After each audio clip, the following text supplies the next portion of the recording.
الحمد لله رب العالمين والصلاة والسلام على نبينا محمد وعلى آله وصحبه ومن والاه إلى يوم الدين أما بعد.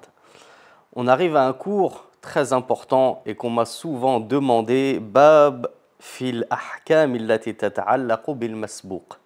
On va voir un sous-chapitre sur les jugements relatifs à celui qui vient en retard à la jama'a, à la prière en congrégation. Comment est-ce qu'il doit se comporter et agir?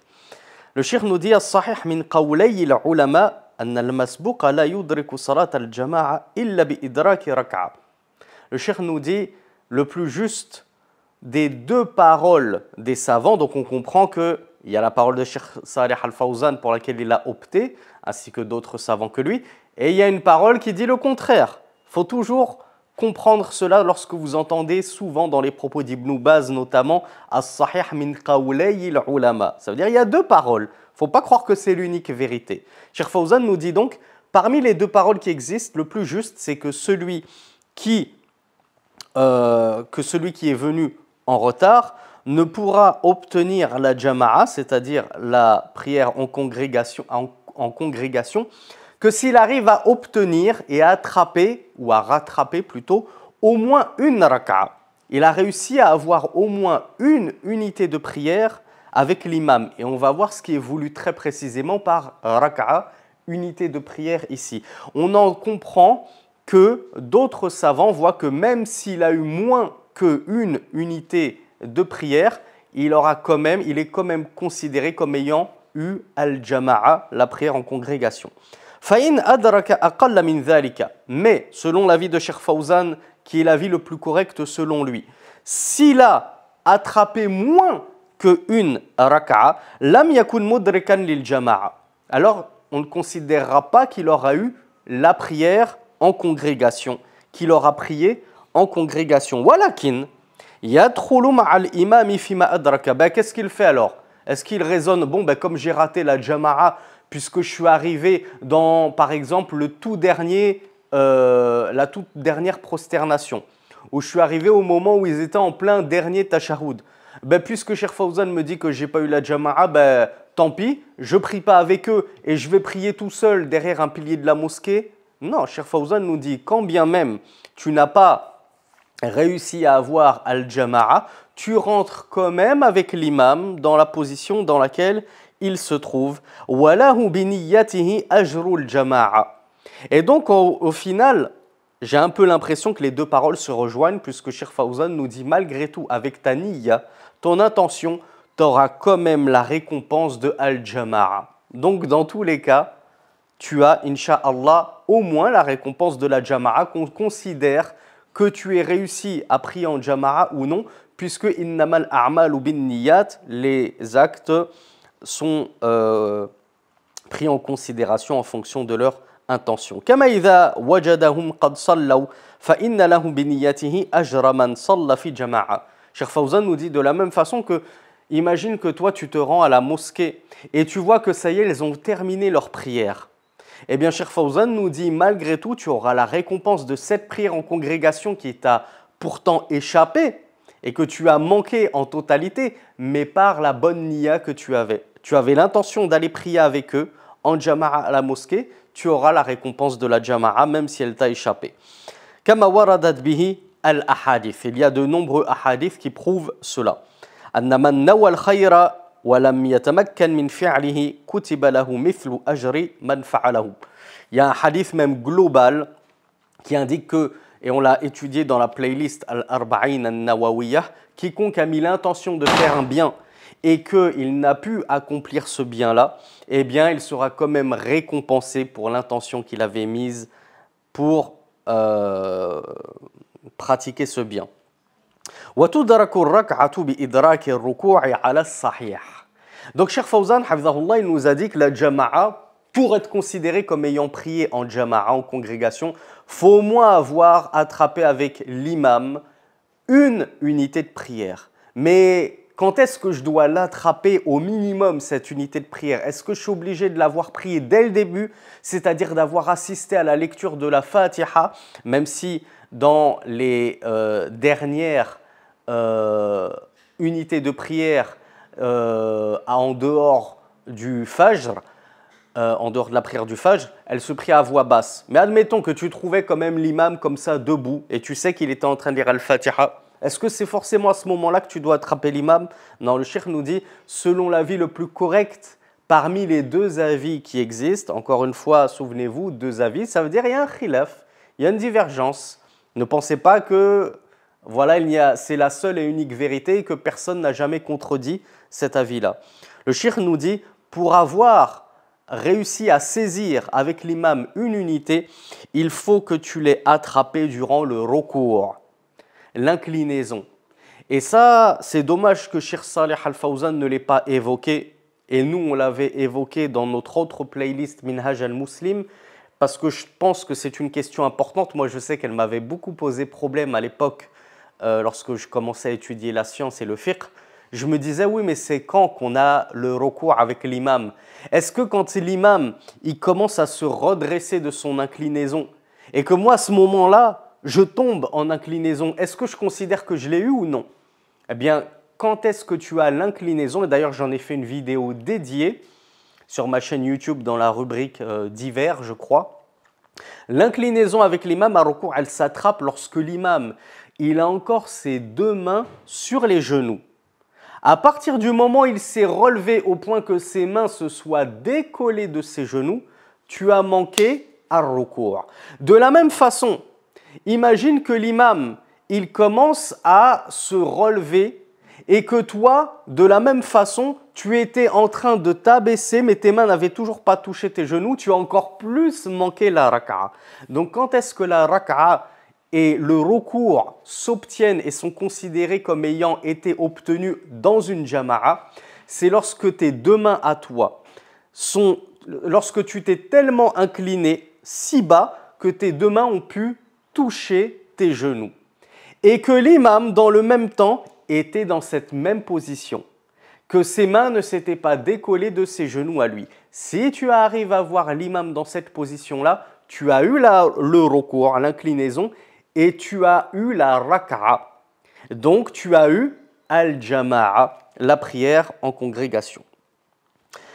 وذلك لقول النبي صلى الله عليه وعلى آله وسلم من أدرك الركوع فقد أدرك الركعة كما رواه أبو داود رحمه الله, qui rapporte que le prophète sallallahu alayhi wa alayhi wa sallam a dit: quiconque a réussi à avoir l'inclinaison, à recours, alors il a certes eu la raka'a, l'unité de prière.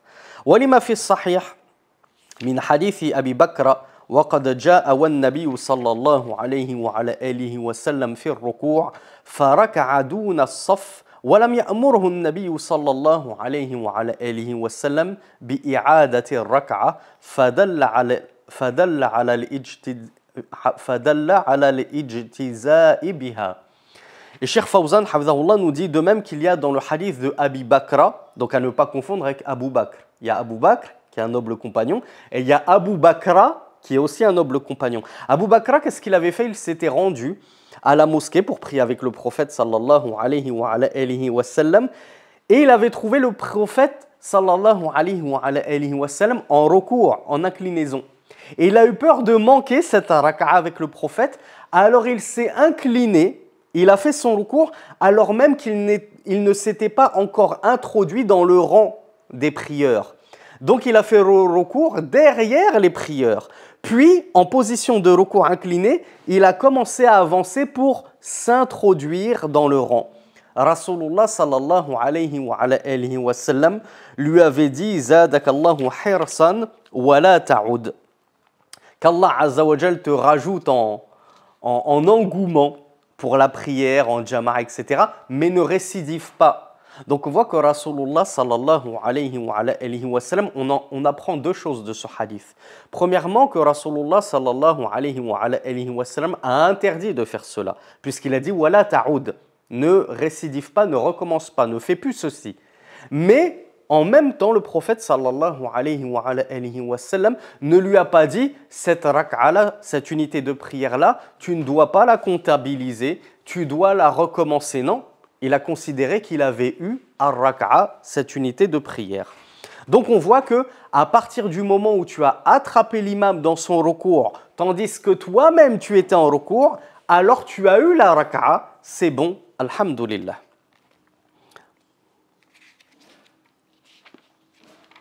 Et le hadith de Abi Bakra, pour ceux qui veulent la source, il est rapporté dans le Sahih al-Bukhari, numéro 873. Que Cheikh Fawzan, hafidhahullah, nous dit فَإِذَا أَدْرَكَ الْإِمَامَ رَاكِعًا فَإِنَّهُ يُكَبِّرُ تَكْبِيرَةَ الْإِحْرَامِ قَائِمًا. Alors, qu'est-ce que je fais lorsque je rentre dans la mosquée et que je vois mon imam incliné? Est-ce que je me précipite à m'incliner? Non. Qu'est-ce que je fais? Déjà, je fais takbiratul ihram, qu'on a étudié dans les cours précédents, tandis que je suis debout. C'est pas je fais comme Abi Bakra, je m'incline et je fais takbiratul ihram. Non. En position debout, ce qui est normal, c'est la base, c'est comme ça qu'on le fait normalement, je dis Allahu Akbar. Et je lève les mains, c'est sunnah de lever les mains à ce moment-là. Donc lorsque je trouve l'imam incliné, je procède au takbiratul ihram, je dis Allahu Akbar, tandis que je suis debout. Thumma yarka'u ma'ahu bi takbiratin thaniya. Puis je m'incline. Donc d'abord je suis debout, takbiratul ihram, puis je m'incline à ce moment-là. Et quand je m'incline, est-ce que je m'incline avec un autre takbira, avec ce qu'on appelle un takbiratul intiqal, les fameux takbirat de déplacement? À chaque fois que je me déplace, que je fais un mouvement, je fais un takbir. Eh bien, Cheikh Saleh Al-Fawzan nous dit oui, il est recommandé de procéder à un deuxième takbir lors de ton déplacement, c'est-à-dire lorsque, après avoir été debout, tu commences à t'incliner pour te retrouver en recours avec ton imam. Hada huwa al-afdal. C'est la meilleure façon de procéder.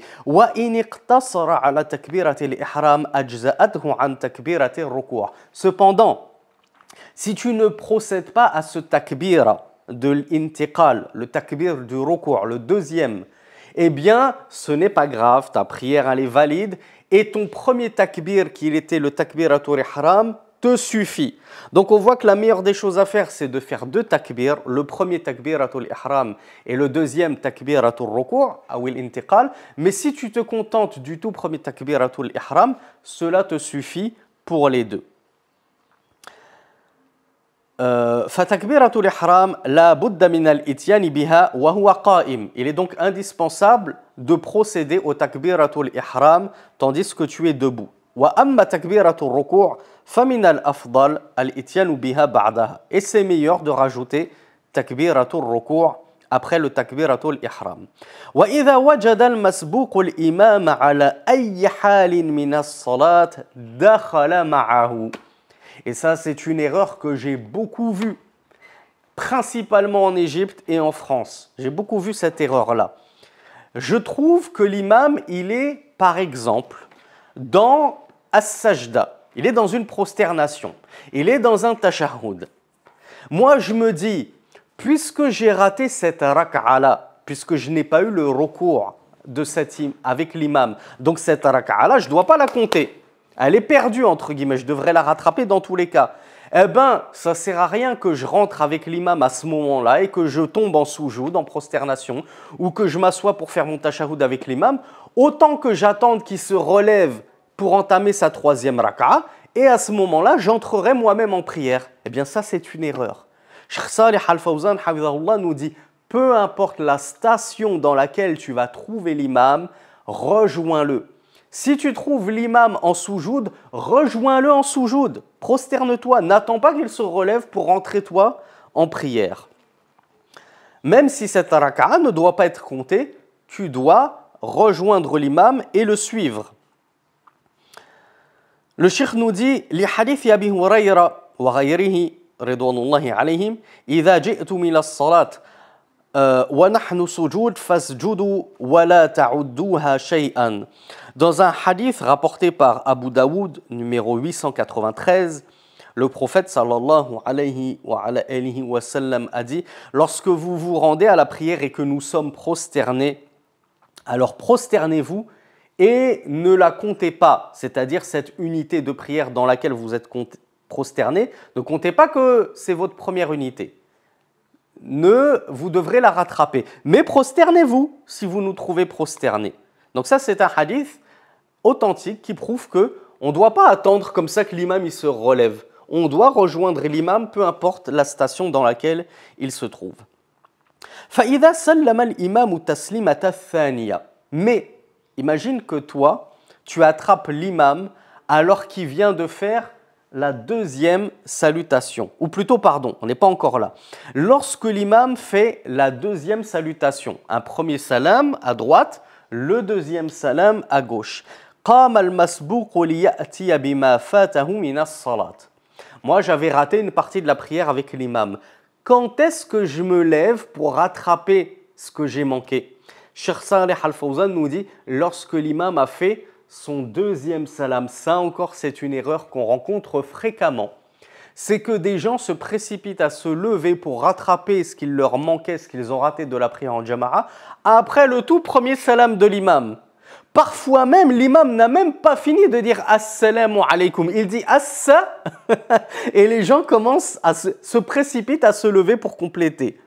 Donc ça, c'est une erreur. Deuxième erreur, le fait qu'ils disent juste « Assalamu alaykum wa rahmatullah » et c'est là que tu te lèves. Non, tu te lèves lorsque l'imam dit « Assalamu alaykum wa rahmatullah »,« Assalamu alaykum » et les différentes formules de salam qu'on a vues. Donc tu te lèves uniquement une fois que l'imam il a fini son deuxième salam. Une fois qu'il a terminé les salutations islamiques, à ce moment-là, tu te lèves pour compléter ce qu'il te manquait de la prière. وَلَا يَقُومُ قَبْلَ التَّسْلِيمَةِ الثَّانِيَةِ. Donc Cheikh Fawzan nous dit, tu ne dois pas te lever avant le deuxième salam de l'imam. Bien sûr, lorsque tu te trouves dans un pays où tu pries derrière un imam qui a l'habitude de prier les deux salams. On a des pays comme le Maroc, je crois quelques régions en Algérie, où il est coutume de ne faire qu'un seul salam, comme c'est une opinion chez les Malikites. Donc à ce moment-là, bien sûr, tu te lèves après le premier salam de l'imam, puisque c'est l'unique, c'est le premier, c'est le dernier, c'est l'unique salam. وما أدرك المسبوق مع إمامه فهو أول صلاته على القول الصحيح. Une question nous brûle les lèvres. Combien de débats n'a-t-elle pas suscité entre les savants? Grosse divergence. Ce que j'ai attrapé avec l'imam, est-ce que je considère que c'est le début de ma prière? Et du coup, ce que je vais rattraper tout seul après le taslim de l'imam, ça va être la fin de ma prière? Ou c'est le contraire? Ce que j'attrape avec l'imam, je considère que c'est la fin.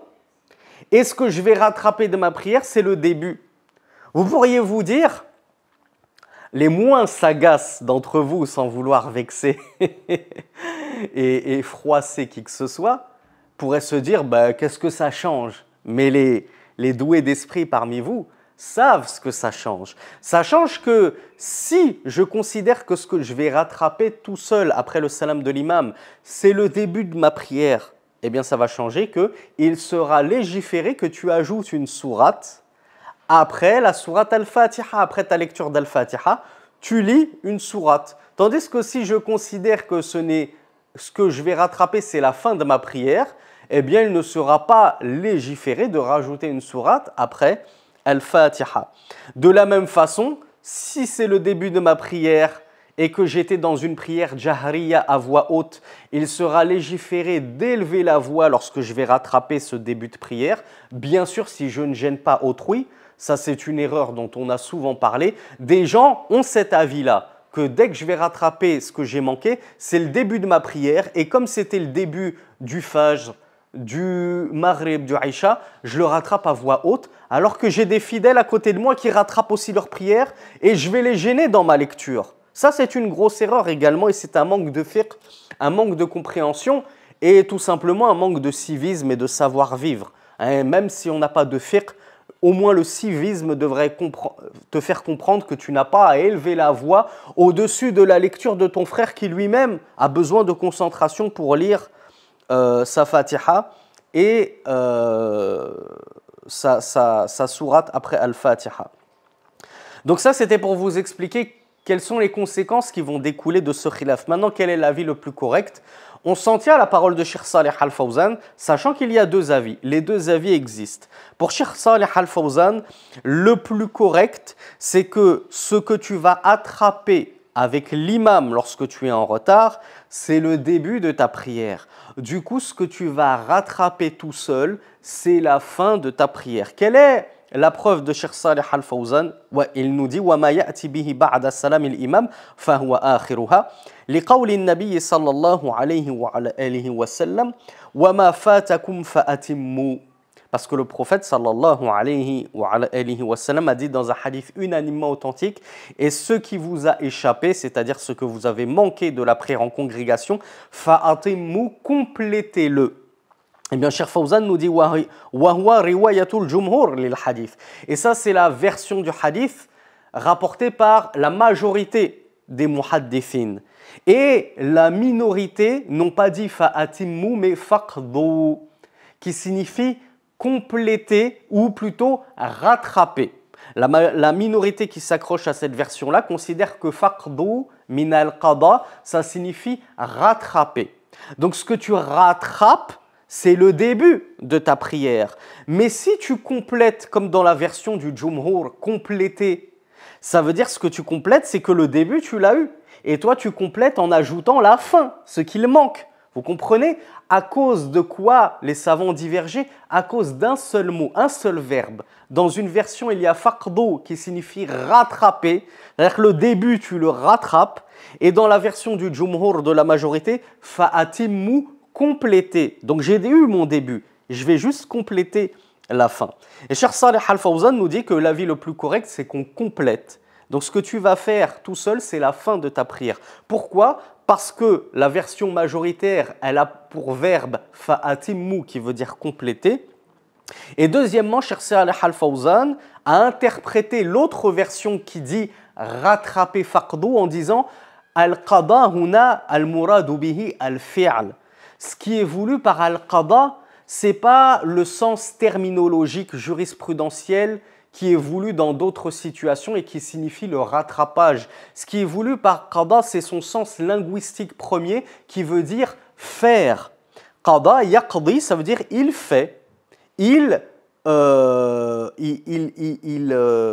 procède à quelque chose. Allah subhanahu wa ta'ala et Cheikh Salih Al-Fawzan nous rapportent des preuves de cela.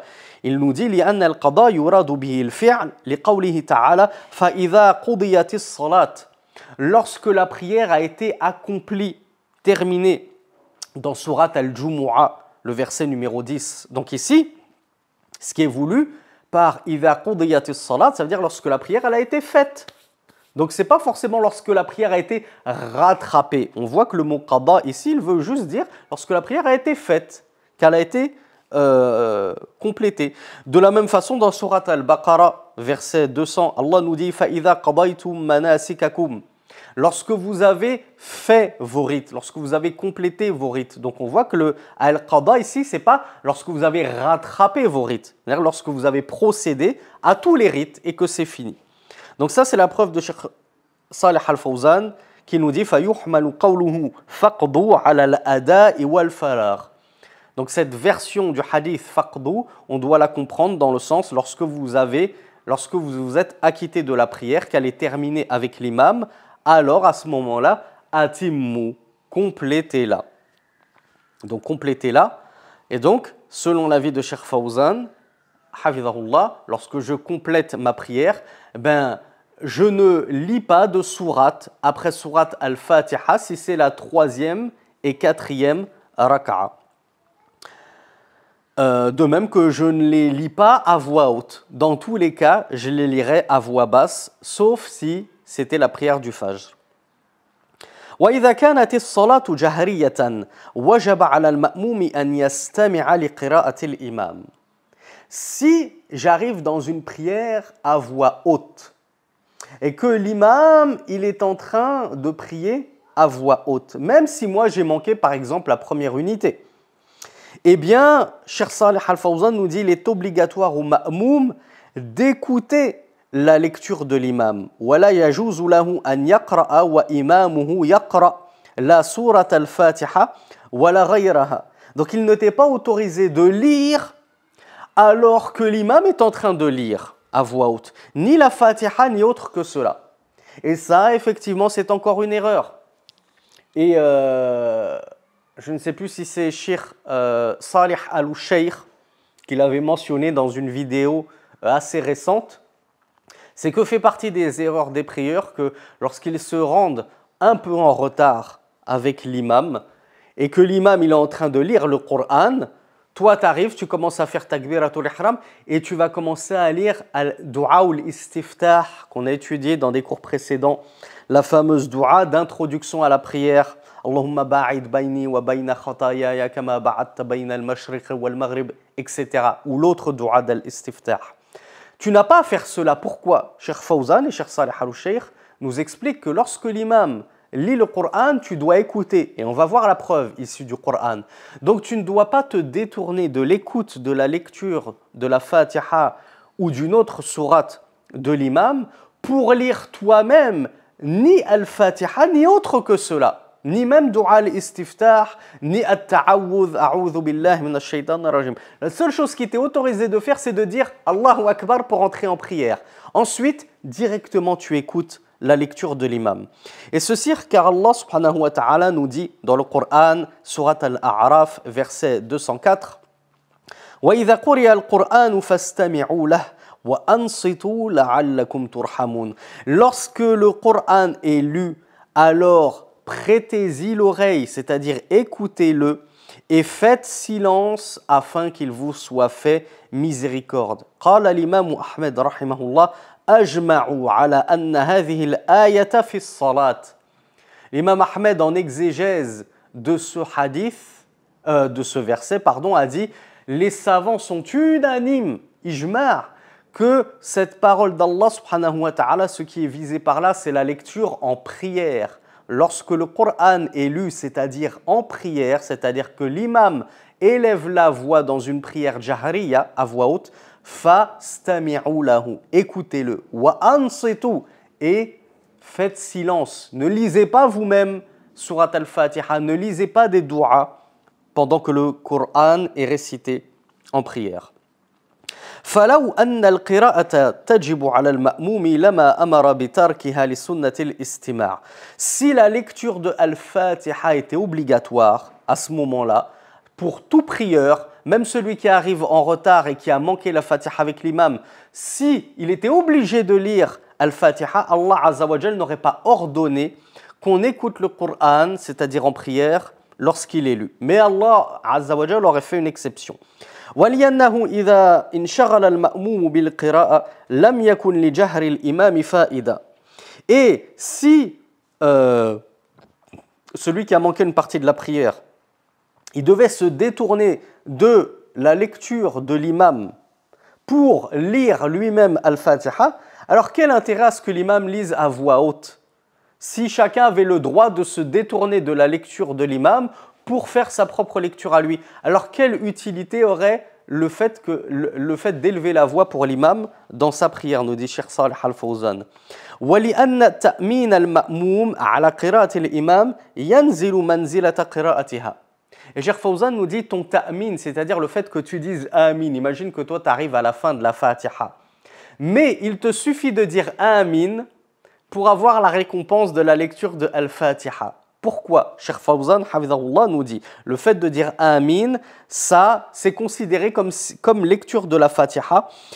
فقد قال تعالى لموسى وهارون قد أجيبت دعوتكما كما في سورة يونس الآية 89 وقد دعا موسى فقال ربنا إنك أتيت فرعون وملأه زينة وأموالا في الحياة الدنيا وأمن هارون على دعائه فنزل تأمينه منزلة من دعا فقال تعالى قد أجيبت دعوتكما فدل على أن من أمن على دعاء فكأنما قاله. Très belle preuve, très belle déduction de Cheikh Salih Al-Fawzan Hafidhahullah. Il nous dit pourquoi le simple fait de dire amin alors même que tu aurais manqué toute la Fatiha avec l'imam, c'est comme si tu avais lu Al-Fatiha avec l'imam. Ne t'inquiète pas, tu n'as pas besoin de la lire toi-même, alors que l'imam, il s'est engagé dans la lecture d'une autre sourate après Al-Fatiha. Il nous dit, il y a une preuve que le ta'min, le fait de dire amin, ça, tu es compté comme lecteur de ce qui a été lu avant le ta'min, et vous allez comprendre pourquoi je dis ce qui a été lu, et je ne parle pas uniquement de Fatiha, parce que Allah Azza wa Jal nous dit dans la sourate Yunus, verset 88, il cite la dua, l'invocation qu'avait fait Moussa. Moussa avait dit « Seigneur, tu as certes donné à Pharaon et ses notables des parures et des biens dans cette vie d'ici-bas. » Et donc il a fait une belle dua à Moussa, suite à laquelle son frère Haroun, présent, s'est contenté de dire « Amin ». Donc Haroun, il n'a pas invoqué. Celui qui a invoqué, c'était Moussa. Et Haroun, après la dua de Moussa, a juste dit Amin. Qu'est-ce qu'Allah Azza wa Jal a répondu à Moussa? Il a dit votre dua à tous les deux a certes été exaucée. Or, il n'y a eu que Moussa, Moïse, qui a fait dua. Haroun n'a pas fait dua. Et pourtant, Allah subhanahu wa ta'ala a dit votre dua à tous les deux a été exaucée. Parce que Haroun avait juste dit Amin. Cheikh Saleh Al-Fawzan nous dit ceci est une preuve que lorsque tu dis Amin, tu es comme celui qui a fait la dua. Et donc tu es susceptible que Allah subhanahu wa ta'ala exauce pour toi la dua qu'autrui a faite parce que tu as dit Amin à sa dua. Et c'est pour ça qu'il est également recommandé, selon certains savants, de dire Amin à la fin des duas de l'imam, à la fin de son sermon le jour du vendredi. Donc on voit que ça c'est l'une des nombreuses preuves que lorsque l'imam il lit Al-Fatiha, tu n'as pas à lire en même temps que lui, et lorsqu'il a fini la Fatiha, tu n'as pas à la lire toi-même parce que tu as entendu que le prophète sallallahu alayhi wa sallam a dit qu'il n'y avait point de prière pour celui qui n'avait pas lu la mère du livre, qu'on traduit normalement en français correct par la base, la source du livre, la référence du livre, al-marji' al-ummul Qur'an, yani marji'ul Qur'an, لأن معاني الفاتحة ترجع إليه معاني القرآن كلها. Bien que ce soit un avis, et c'est l'avis de l'école shafi'ite, qu'il est obligatoire de lire al-Fatiha, même lorsque l'imam la lit lui-même à voix haute. Mais, là on est en train de parler d'une prière à voix haute, mais si c'est une prière à voix basse, du coup l'imam, je ne l'entends jamais lire le Coran. Ou bien parce que celui qui prierait derrière l'imam n'entend pas l'imam. Admettons qu'on soit dans un endroit très vaste, il y a énormément de monde et il n'y a pas de micro. Hein, ça c'était courant à l'époque où il n'y avait pas les microphones, les haut-parleurs. Donc toi tu te trouves tellement éloigné de l'imam et il n'y a pas de micro que tu ne parviens pas à entendre la lecture de l'imam. Qu'est-ce que je dois faire dans un tel cas de figure? Premier cas de figure, je vous rappelle, c'était la dua, la salat sirriya. Cas de figure où l'imam il est toujours à voix basse, comme par exemple à Dhuhr ou à l'Asr. فإنه يقرأ الفاتحة في هذه الحال. Alors le Cheikh Saleh Al-Fawzan, et c'est l'avis de l'école Hanbalite, là ce qu'il nous rapporte sur est-ce que je lis ou pas la Fatiha, on est en plein dans le madhab Hanbali. Il a suivi le madhab Hanbali là-dessus. Il nous dit, à ce moment-là, tu lis surat Al-Fatiha. Donc lorsque, je récapitule, lorsque c'est une prière à voix haute, je ne lis pas la Fatiha. Lorsque c'est une prière à voix basse, je lis Al-Fatiha. Et lorsque je suis dans les deux dernières rak'a d'une prière à voix haute, qui est donc à voix basse, eh bien les deux dernières rak'a, je lis la Fatiha, mais pas dans les deux premières. Et Cheikh Fawzan nous dit وَبِهَذَا تَجْتَمِعُ الْأَدِلَّةِ أي وجوب قراءة الفاتحة على المأموم في الصلاة السرية دون الجهرية. Et ainsi on réunit toutes les preuves, parce que c'est vrai, quand on creuse dans le fiqh, on voit qu'il y a des preuves en faveur de l'avis de l'imam al-Shafi'i qui dit qu'il faut lire obligatoirement Al-Fatiha en prière. Et il y en a d'autres qui disent non, il ne faut pas lire Al-Fatiha en prière. La Fatiha tout entière, des 4 rak'at, tu n'es pas obligé de la lire. Ça, c'est l'avis des Hanafites. Tu n'es jamais obligé de lire Al-Fatiha parce que la lecture de l'imam, même à voix basse, te suffit pour toi. Et l'avis qui regroupe un peu toutes ces preuves-là, ben, c'est l'avis de l'école Hanbalite pour lequel a opté le Cheikh Saleh Al-Fawzan, qui est que lorsque l'imam lit à voix haute, tu ne lis pas. Lorsque l'imam lit à voix basse, tu lis Al-Fatiha. ومن أحكام الصلاة الجماعة المهمة وجوب اقتداء المأموم بالإمام بالمتابعة التامة له. Et là, on a un gros morceau dans lequel tombent dans l'erreur de nombreux frères et sûrement de nombreuses sœurs. Mais je ne suis pas là pour les surveiller, je ne les vois pas. Mais les frères, je les vois. Cheikh Saleh Al-Fawzan nous dit, parmi les jugements de la prière en congrégation importants, il y a le suivi scrupuleux de l'imam en prière. Et l'interdiction de le devancer, ni dans les paroles, ni dans les mouvements de la prière. Car le fidèle qui prie derrière un imam, il est suiveur de son imam. Il doit donc l'imiter. Or, imiter quelqu'un, c'est reproduire ce que ce quelqu'un a fait. Et on ne peut reproduire une chose qu'il ne s'est pas encore produite. Donc forcément, tu dois venir à la suite de ton imam. Donc le suiveur ne peut devancer le suivi, sinon il n'est pas suiveur. وقد قال النبي صلى الله عليه وعلى آله وسلم أما يخشى أحدكم إذا رفع رأسه قبل الإمام أن يحول الله رأسه رأس حمار أو يجعل صورته صورة حمار. والحديث متفق عليه.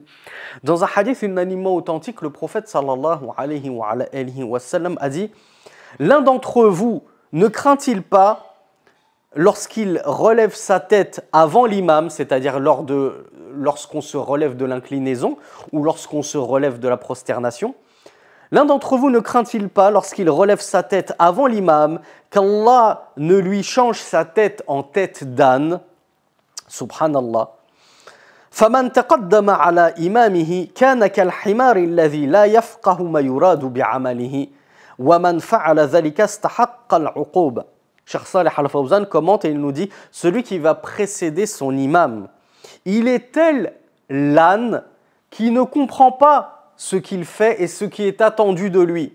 Un âne, vous le savez, on donne comme insulte aux gens le nom d'âne en disant lui c'est un âne pour exprimer sa bêtise, sa sottise, dans le sens il ne comprend rien, il est tellement bête qu'il ne comprend même pas ce qu'il est en train de faire, il ne comprend même pas ce qu'on lui demande. Donc celui qui relève, qui fait les mouvements avant l'imam, il est tel un âne qui ne comprend même pas ce qui est attendu de lui. Et ce qui est attendu de toi lorsque tu pries derrière l'imam, c'est que tu le suives, c'est que tu l'imites et non pas que tu le devances. Eh bien, effectivement, malheureusement, et je suis sûr que vous êtes aussi un grand nombre à l'avoir constaté, on a des gens en prière qui parfois, alhamdoulilah, ça n'arrive pas tout le temps, mais ça arrive parfois que lorsque l'imam il a fini de réciter une sourate après Al-Fatiha, et c'est une sourate que certains connaissent, alors le pourquoi du comment, je le laisse à Allah. Est-ce que c'est pour montrer leurs muscles et montrer qu'ils connaissent cette sourate et donc ils savent que c'est la fin de la sourate? Ils commencent à baisser leurs bras alors que normalement on continue à garder la main droite sur la main gauche lors de la lecture de l'imam. Ils se mettent à baisser leurs bras pour montrer qu'ils savent qu'on arrive à la fin de la sourate et ils commencent à s'incliner légèrement alors que l'imam, il vient tout juste de finir la sourate ou bien il est encore en train de lire les derniers mots de la sourate.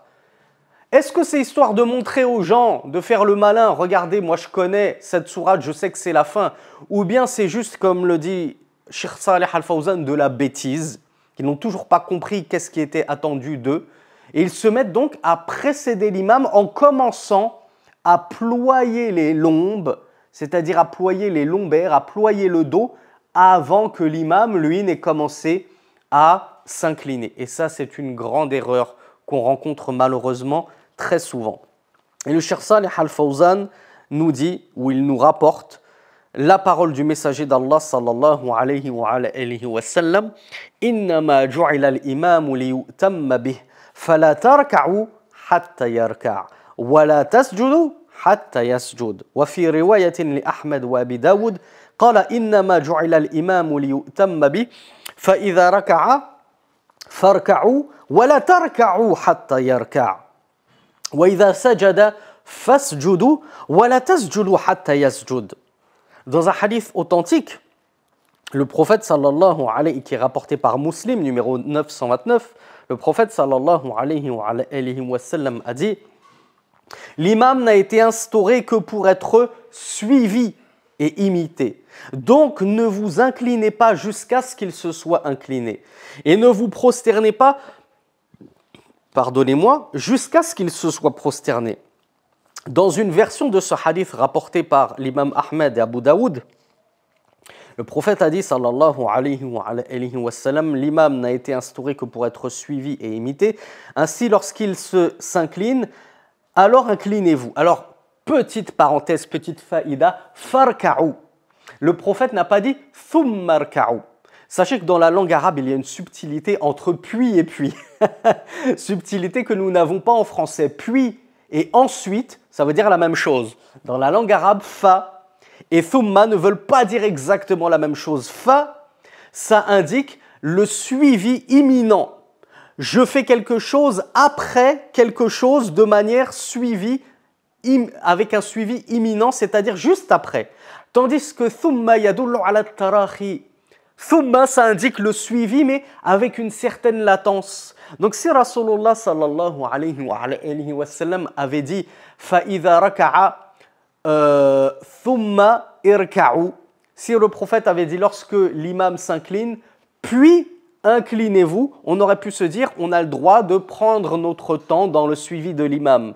Mais le prophète nous a dit farka'u, fasjudu, puis dans le sens sans latence, c'est-à-dire faites les mouvements juste après l'imam. Donc ni il ne faut devancer l'imam dans ses mouvements, ni il ne convient d'être trop en retard sur l'imam dans ses mouvements.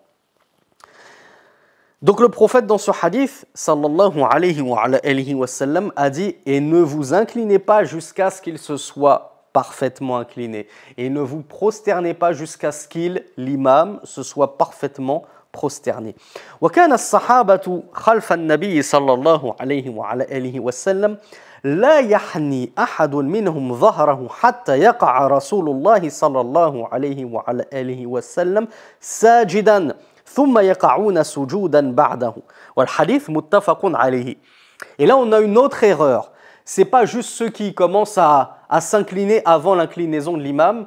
On a des gens qui vont carrément précéder l'imam dans son soujoud. Ou bien ils vont faire le soujoud en même temps que l'imam. Le problème c'est que l'imam il est âgé.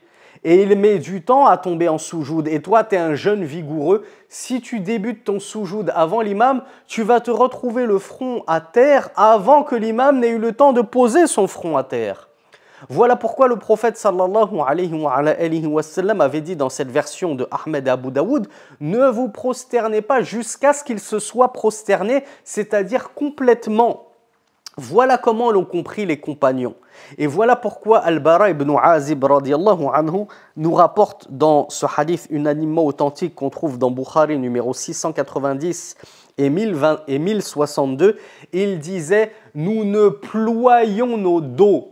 C'est-à-dire nous ne nous inclinions pour descendre en soujoud qu'une fois que le prophète sallallahu alayhi wa sallam s'était totalement prosterné. Donc les compagnons n'entamaient pas la descente en prosternation lorsque le prophète sallallahu alayhi wa sallam était à mi-chemin. Ils attendaient que le prophète sallallahu alayhi wa sallam soit prosterné. Qu'est-ce que ça veut dire soit prosterné? Ça veut dire qu'il ait posé ses 7 os, comme nous l'avons expliqué dans un cours précédent, au sol, son front, son nez, c'est la sunna, je vous le rappelle, et chez un groupe de savants c'est obligatoire, comme chez Cheikh Ibn Baz, les 2 mains, les 2 genoux et les deux rangées d'orteils. Ou les 2 pieds si tu n'arrives pas à ployer tes orteils en direction de la Qibla. À ce moment-là, une fois que les 7 os de l'imam sont prosternés, toi tu peux entamer ta descente. Mais il y en a qui soit précèdent l'imam dans le soujoud, soit le font en même temps que lui, et c'est interdit également de faire les mouvements en même temps, mais il arrive bien souvent qu'ils finissent par devancer leur imam à la fin et qu'ils se retrouvent prosternés avant que l'imam n'ait pu compléter entièrement sa prosternation. ولما رأى عمر رضي الله عنه رجلا يسابق الإمام ضربه. Une fois, Omar ibn al-Khattab avait vu un homme faire les mouvements avant l'imam, précéder l'imam, et alors il l'a frappé pour l'éduquer. وقال لا وحدك صليت ولا بإمامك اقتديت. Et il lui a dit, radiyallahu anhu, ni tu n'as prié seul, ni tu n'as prié avec l'imam. C'est comme si ta prière, on ne savait où la situer. Parce que ni tu as prié seul puisque tu t'es engagé à prier derrière un imam, mais ni tu n'as prié avec l'imam en le suivant puisque tu le devançais dans tes mouvements. En gros, on ne sait plus si tu priais tout seul ou tu priais derrière un imam. Et au final, tu n'as prié ni seul ni derrière l'imam. وهذا شيء يتساهل فيه أو يتجاهله بعض المصلين. Ça, c'est une affaire au sujet de laquelle les gens ou certaines personnes, nous dit Cheikh Fawzan, sont dans l'insouciance, la négligence ou feignent d'ignorer, alors qu'en réalité, ils savent que c'est interdit. فيسابقون الإمام, et alors ils se mettent à précéder l'imam. ويتعرضون للوعيد الشديد بل يخشى أن لا تصح صلاتهم. Et ils s'exposent alors à un douloureux châtiment. Souvenez-vous, on a dit, Rasulullah sallallahu alayhi wa sallam avait dit, l'un d'entre vous n'a-t-il pas peur, ne craigne-t-il pas qu'Allah lui change sa tête en tête d'âne lorsqu'il se relève avant l'imam? Donc tu t'exposes en précédant l'imam à un douloureux châtiment. Et nous craignons pour lui, nous dit Cheikh Fawzan, que sa prière ne soit même pas valide. Donc elle ne sera pas acceptée si elle n'est pas valide. وروى مسلم رضي الله عنه ورحمه الله عن النبي صلى الله عليه وعلى آله وسلم أنه قال لا تسبقوني بالركوع ولا بالسجود ولا بالانصراف. Rasulullah sallallahu alayhi wa sallam avait dit dans un hadith authentique rapporté par Muslim, ne me précédez ni par l'inclinaison, ni par la prosternation, ni par la sortie de la prière. Donc c'est-à-dire on n'a pas à faire le salam avant l'imam. Ça, je ne sais pas si je l'ai vu, je vous avoue, je m'en souviens plus, mais ça ne m'étonnerait pas que ça existe. Dans le cas de la majorité où les savants font deux salams, ça ne m'étonnerait pas que certains précèdent l'imam dans son deuxième salam. Et comme ils veulent faire le premier salam en même temps que l'imam, ou ils le font juste après l'imam, mais ensuite ils vont faire le deuxième salam trop vite et donc ils vont précéder l'imam sur le deuxième salam, tu es sorti de la prière avant ton imam. Et le prophète sallallahu alayhi wa sallam nous a dit qu'on ne devait pas le précéder, même dans la sortie de la prière. وقال شيخ الإسلام ابن تيمية رحمه الله مسابقة الإمام حرام باتفاق الأئمة.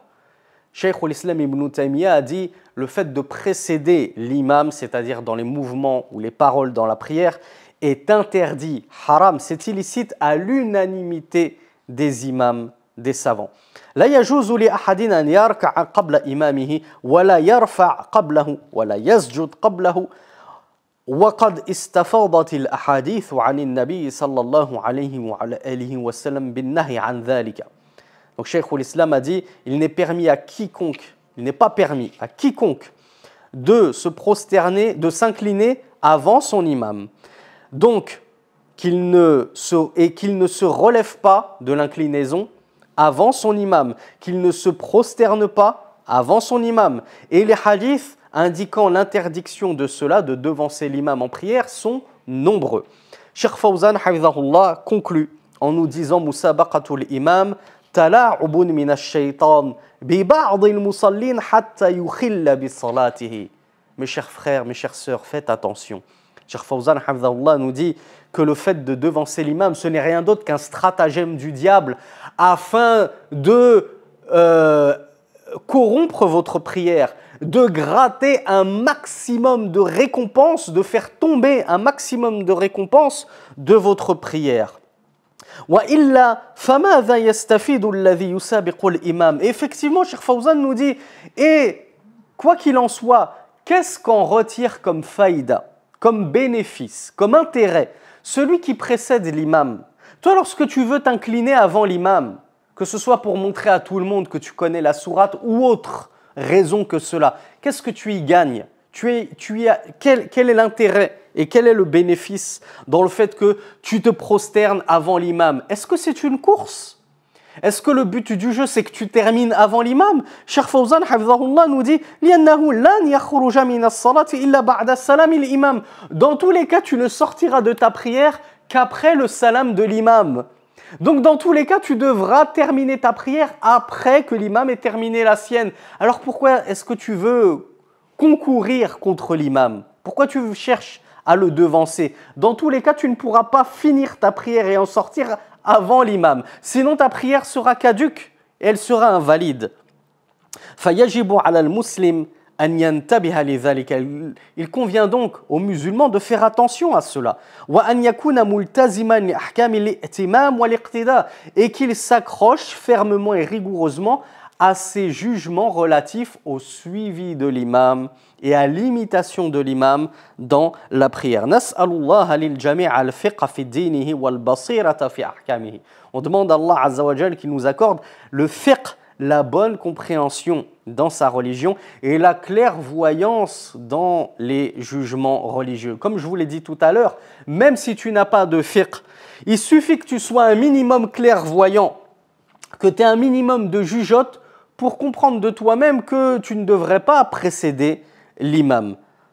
هذا والله أعلم وصلى اللهم على نبينا محمد سبحانك اللهم وبحمدك أشهد أن لا إله إلا أنت أستغفرك وأتوب إليك وآخر دعوانا أن الحمد لله رب العالمين.